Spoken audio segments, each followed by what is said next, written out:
Well, it's interesting thing about this. It's if we have the wisdom to realize if it's suffering or something like that. Uh, it's. I think people. I mean, start question reality. Start try to change reality.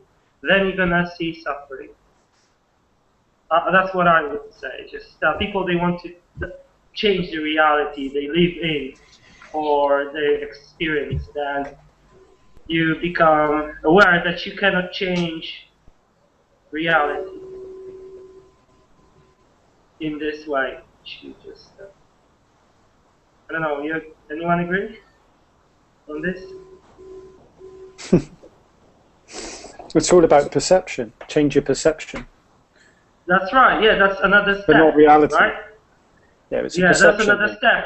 Yeah, you can change yourself. You can't change the surroundings. For example, like the water makes you wet. I can't change this, can I? So, or the fire gonna hurt you, and so on. Like every aspect of reality, you can't change it. You just change yourself. Reality stays as it is, but you just relate differently to it. But it's just I think a question in reality. First, you question reality, then that's what I think at least. So because it haven't been said yet how exactly it happens. Here we go. Someone's asking about the mind-made body.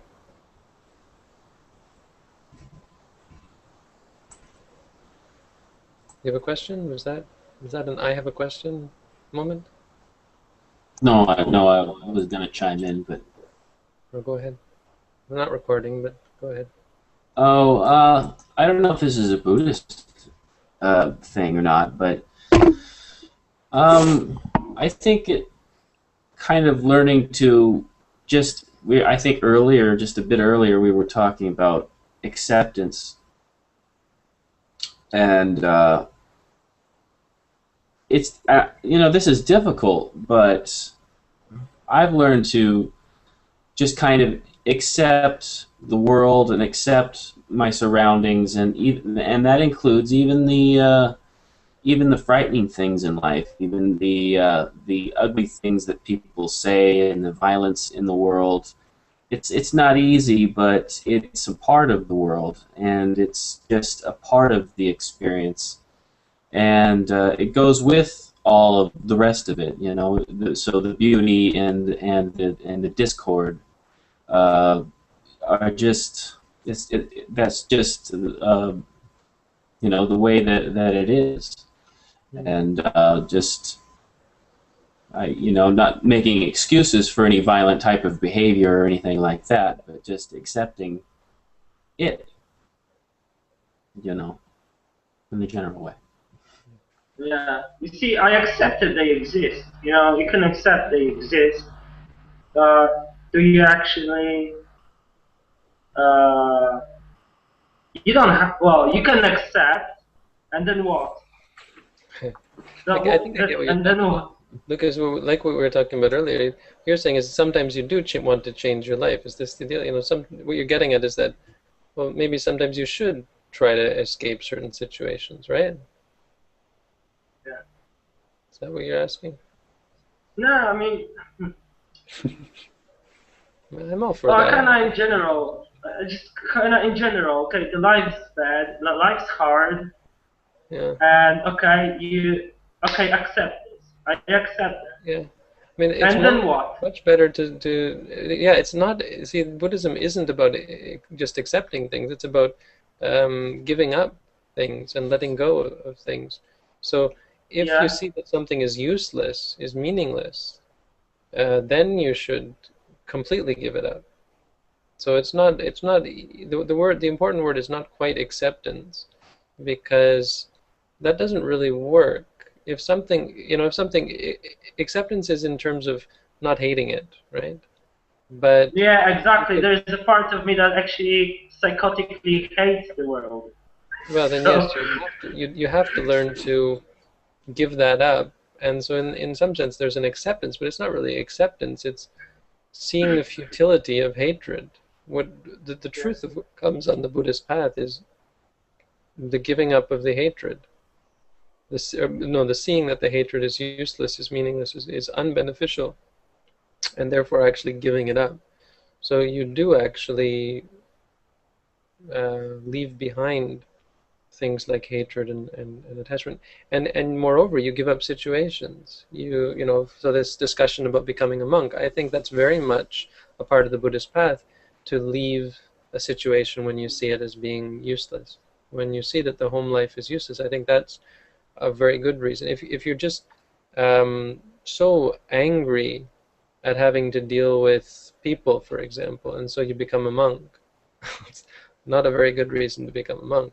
But if you see the futility of what one might argue is objectively futile, then that's because that's very much in meditation practice, what causes a person to realize nibbana. The mind doesn't jump into nibbana; it lets go of everything else. It rejects samsara.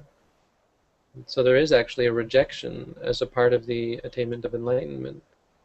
It's not exactly acceptance, it's understanding.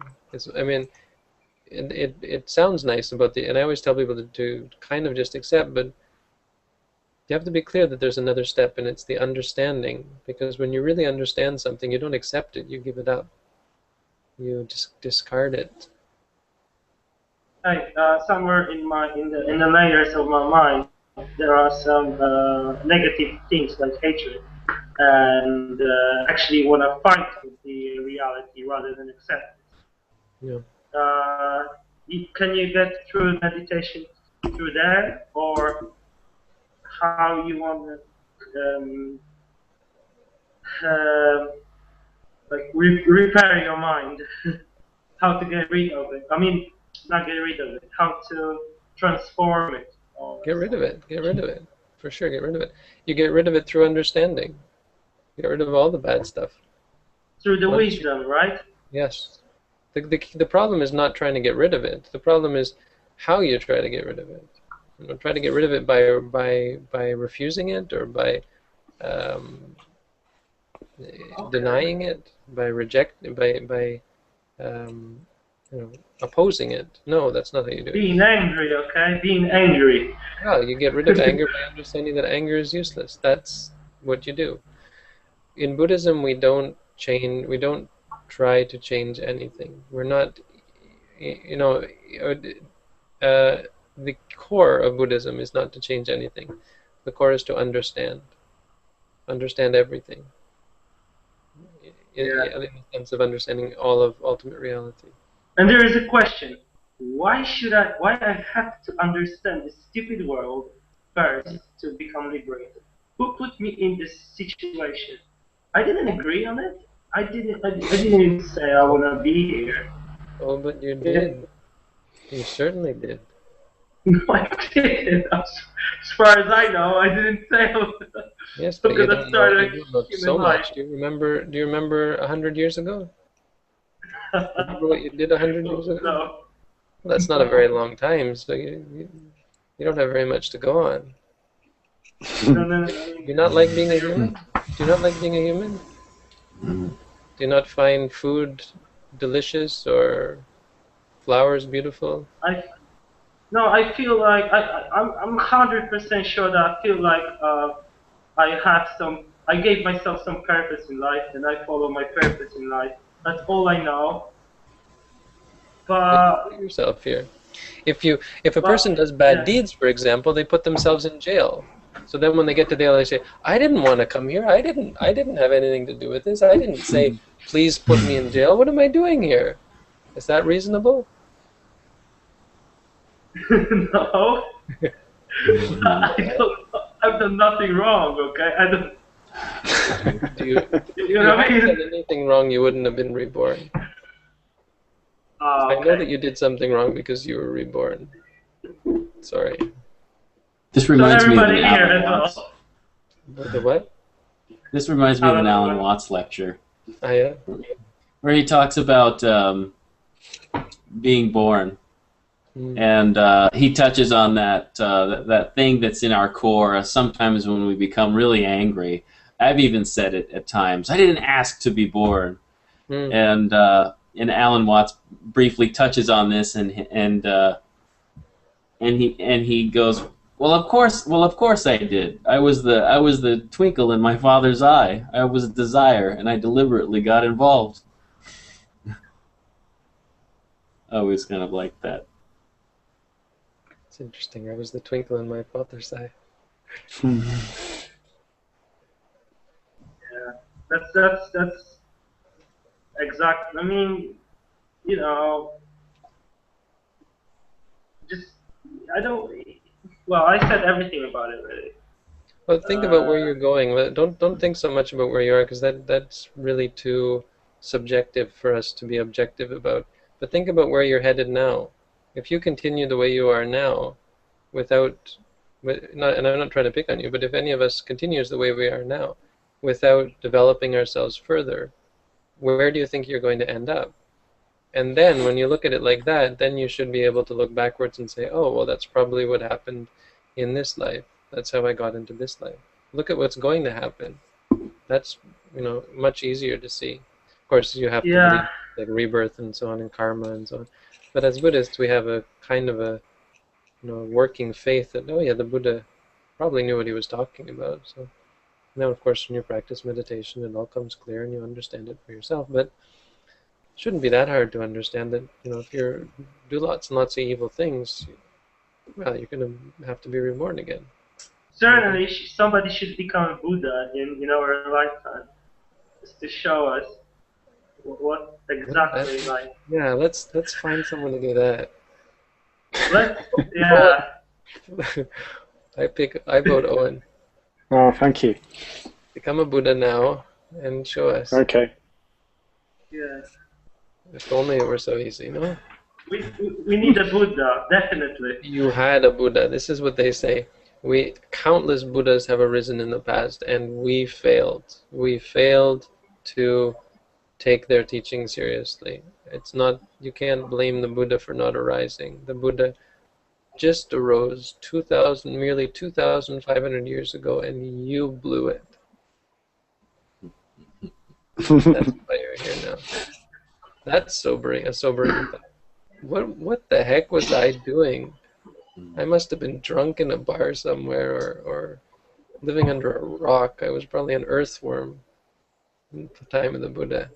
Up with, otherwise, how could you miss that opportunity? It would be Well, even more maybe embarrassing to look maybe on we don't believe it's possible. you were actually like I there with think the Buddha, and then you like didn't do anything and just sat around picking your nose. That would be more embarrassing. Like, at least if you're a worm, you have an excuse. Well, I was a worm. What do you expect?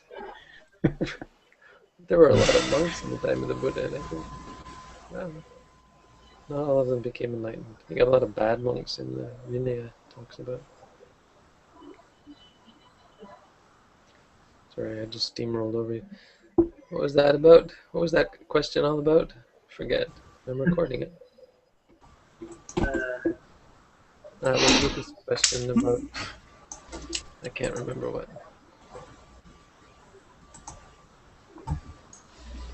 The last thing I remember is you mentioned a question about mind-made body. Oh yeah, mind-made body. I don't know, not really worth a video, I suppose. Who knows? I always say that, and then it turns out to be an interesting conversation.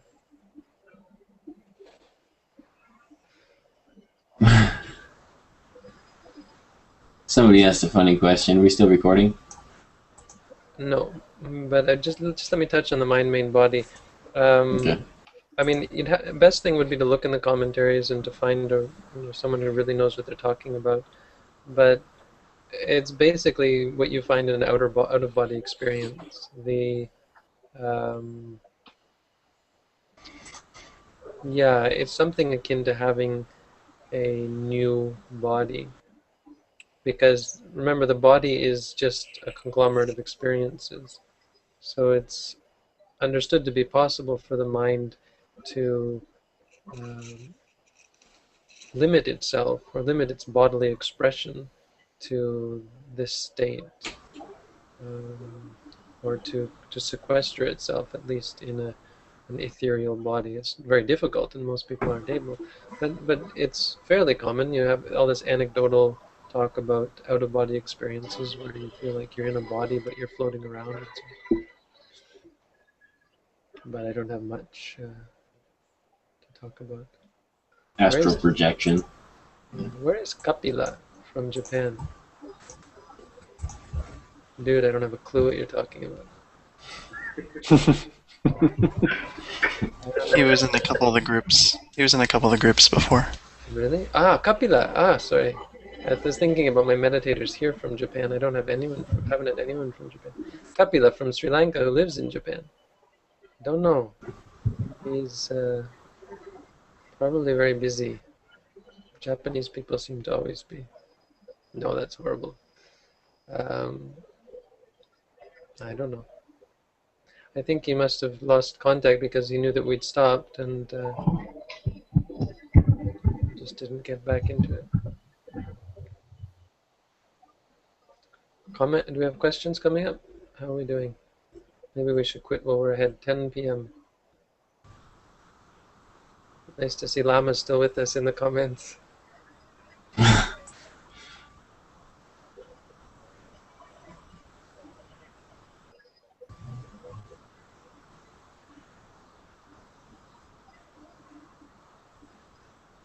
How are new people coming into the world? We've been over this before. I don't know that I've ever did a real video on it. It's not that difficult to understand. I mean, lots and lots of insects kind of thing.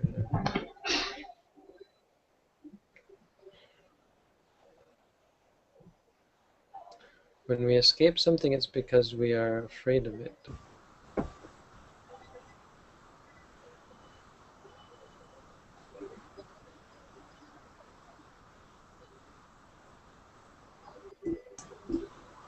Now, should we talk about this one? When we escape something, it's because we are scared of suffering. Is it really that bad to run away from your problems? I don't think so, unless you did something very bad. That's the point, that you cannot escape it like that. It's gonna everywhere, suffering surrounding you, and we cannot. If you could escape it, there would be no problem. We wouldn't be here. Yeah, I think his premise is invalid. That we escape something because we are scared of suffering. I don't know. There's something in there Maybe that's the invalid. person thinks, you think Well, you can escape it, but you don't escape it. I don't think we escape things because of fear. We've already said that we escape things based on knowledge, understanding. So the question you have to ask in response is, when you run away from your problems, do you come to understand them better? That's, I think, the most pertinent question here. Because if running away helps you understand reality better, then run away. Leave. That's why I say running away from society, wonderful thing. Why? Because you have much more time and freedom to contemplate what's really important, to understand what really exists, instead of getting caught up in all sorts of concepts and conventions and so on. But if you think running away is just for the purpose of not having to deal with that which you're running away from, and that's the only reason for running away, then you're always going to be running away from everything. Is it really that bad? Well, it's just makes you someone who runs away from things.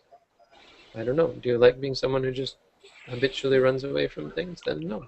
Yeah, I'll tell you something. That person, referring to this person, talking that stated the question, what is running away? For example, I used to live with housemates, eating meat products and animal products, and I was terrified that I'm gonna be cross-contaminated with this, and I was like renting my own place. I was changing houses and so on and so on. It cost so much. I couldn't run anyways. I couldn't You know, every like third Saturday, in my area there is a farmers market, and there's a lot of like meat and stuff around me, and it's like disgusting. I can't run away from it. I wish to live in different world, but I can't. So you know, try to escape your suffering like this. You know, like try to escape this. So geographically, it's impossible. Even if like I live with vegetarians now, so I have like okay, that's the life I can live. But I don't thousands of other things I don't like. Well, I'm not able to run away with it. I don't like people. I don't most of the people. I don't like. Yeah, I get that. People. I don't like. No, I think the key here, this question, is that you don't escape suffering out of fear. Look at the Four Noble Truths, the very, very, very, very, very core of Buddhism. Yeah.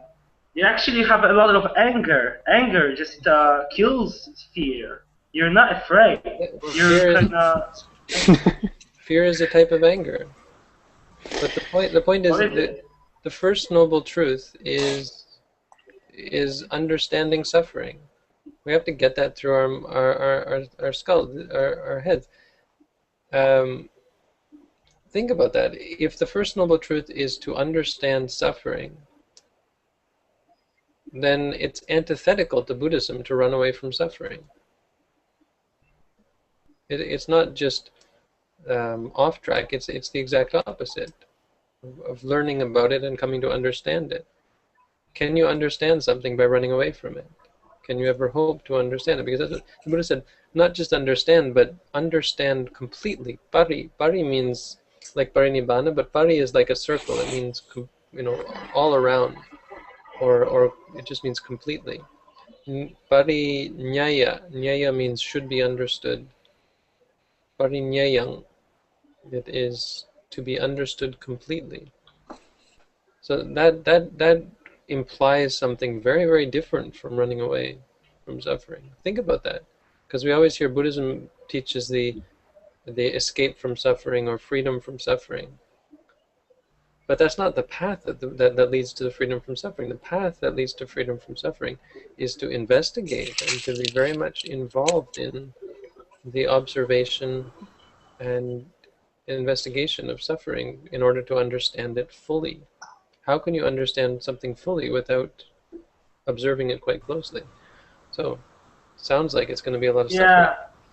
Is it like this? If the more suffering, if you more realize that you cannot escape suffering, the more you give up. Does that make sense? Yeah, very much. In fact, realizing that you can't escape is a very important part. So basically, not that you can't escape, but that you can't avoid. Yeah, you can't avoid. Helps you give up, and then you really do escape. You escape by not engaging with it. It's there, but you don't engage in it. In the end, this just leads to complete disengagement of nibbana, where the mind pulls back, comes inside, and so there's no arising. Yeah, and, you know, that's pretty cool. That's pretty cool. If you just because when you give up something and you actually feel happy, because in the beginning you don't feel happy. After a while, you feel happy. I mean, so that's cool. You don't feel happy when you're not really giving it up, when you're still wanted. Once you see that wanting is suffering, and once you understand clearly the state of wanting, then you just get bored of it. Really, Buddhism is not about escaping. It's about getting bored, getting disenchanted or uninterested, losing your desire for. Yeah, that's cool. I can't, well, I don't know. I had like a hard time today with my anxiety. It happens to me once a month, I guess. Something like I'm totally in pieces. I'm just totally give up. Cool, but it's very good, yeah. Then you just give up. See it as just anxiety. Be with it. It's not Yeah. fun, So, it's pleasant, but yeah, not really a problem. Just is what it is. yeah, Good yeah, luck. and You can. yeah, good luck. Yeah, it's something that you Yeah, have to accept you can deal with in it. order. I have to accept